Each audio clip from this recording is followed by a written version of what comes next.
Those people old enough to remember segregation, it's not possible to fully comprehend that human beings were bought and sold. But that was the reality when Bass Reeves was born in about 1838. Because his mother was a slave, Bass was given the name of his owner, William Steele Reeves of Crawford County, Arkansas. He moved with the Reeves family to the area of Denison, Grayson County, Texas in 1846. Bass Reeves lived as an uneducated slave until the start of the Civil War, when it was believed that he accompanied his master's son George to duty, serving as his valet. Reeves County, Texas is named for Colonel George R. Reeves, who fought for the Confederacy under General Benjamin McCulloch, commander of the Indian Territory. Sometime during the war, either due to an argument between Bass Reeves and Colonel Reeves, or because news of the Emancipation Proclamation had reached his ears, Bass freed himself by escaping into Indian Territory. He lived among the Creek and Seminole tribes, learning to live off the land, honing the skills of sneaking up on his prey. By 1870, Bass Reeves was back in Crawford County, farming with a wife and the first 4 of his 10 children. He was first engaged with the U.S. Marshals to help deputies track and capture criminals wanted by the federal court for the Western District of Arkansas, which was based in Van Buren before moving to Fort Smith in 1871.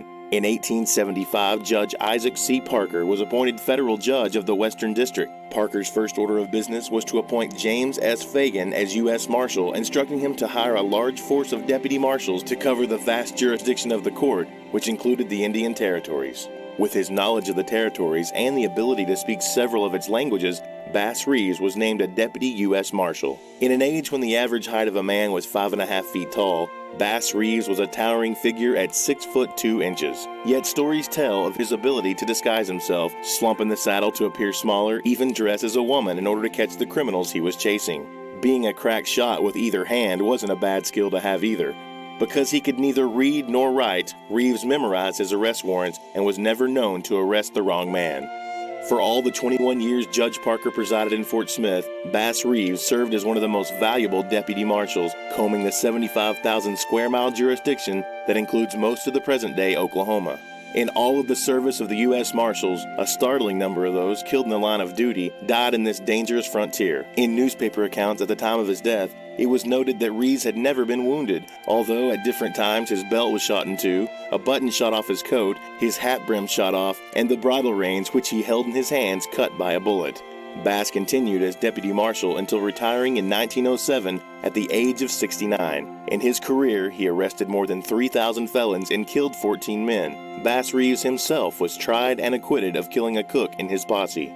In 1907, Bass Reeves lived in Muskogee, Oklahoma, and was serving as a municipal police officer when he died in 1910 at the age of 72. The Muskogee Phoenix newspaper contains the longest known written record of his life and extolled his character in several stories at the time of his death.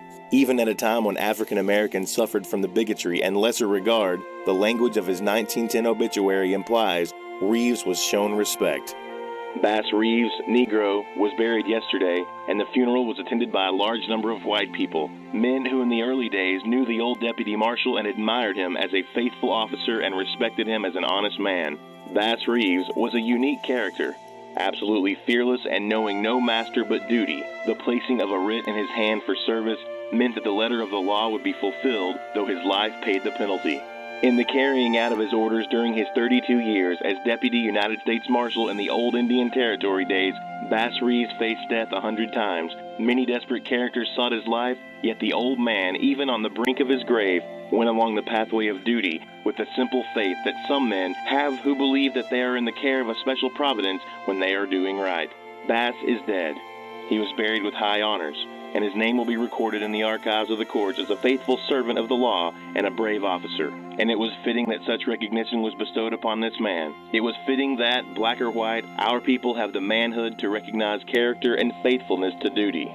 And it is lamentable that we as white people must go to this poor, simple old Negro to learn a lesson in courage, honesty, and faithfulness to official duty.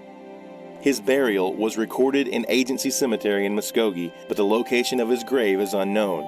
Though this monument honors Bass Reeves, it can also serve to represent the other black men who worked for the federal court for the Western District of Arkansas, starting with George Winston, a black court bailiff who predated Parker and served him for 18 years.